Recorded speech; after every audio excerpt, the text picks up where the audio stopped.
ኤፕሪል 8 የዕለቱ መልእክት ርዕስ እንደተናገረው ያስባል።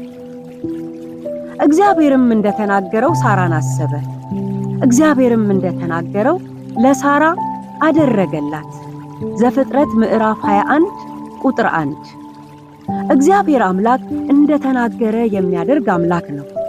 ተናግሮ ሳያደርገው የቀረ ምንም ነገር የለም፣ ወደፊትም አይኖርም።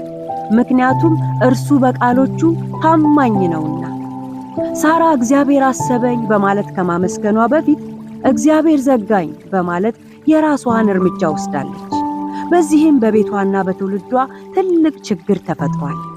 እኛም እግዚአብሔርን በትዕግስት ከመጠበቅ ይልቅ በራሳችን ጊዜና እይታ የምንወስዳቸው እርምጃዎች የነገ ሕይወታችንን አስጨናቂ ያደርጉታል።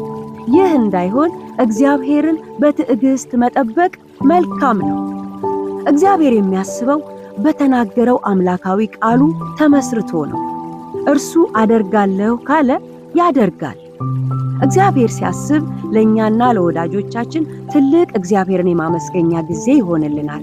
ለዚህም ነው ሳራ እግዚአብሔር ሳቅ አድርጎልኛል በማለት የተናገረችው። እግዚአብሔር ሲያስብ የሐዘንን ድባብ ይገፍና የደስታ መጎናጸፊያን ያለብሳል። የተስፋ ቃላችን ፍጻሜ ከማግኘቱ በፊት ነፍሳችንን ያዛሉ ሙግቶች ሁሉ ስፍራ አይገኝላቸውም። እግዚአብሔር ሳራን ሲያስብ የአንድ ቤተሰብ ጥያቄ ብቻ አይደለም የተመለሰው፣ ይልቁንም መሲሁ የሚመጣበት የትውልድ ሐረግ ጭምር ነው። ጉዳዩ የነ አብርሃምና ሳራ ጉዳይ ብቻ ሳይሆን የራሱ የእግዚአብሔርም አጀንዳ ነበር።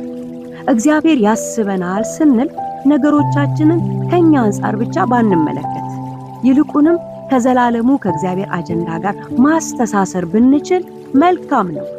እግዚአብሔር እናንተንም እንደተናገረው ያስባችኋል። እግዚአብሔር እንደተናገረው ያስባል።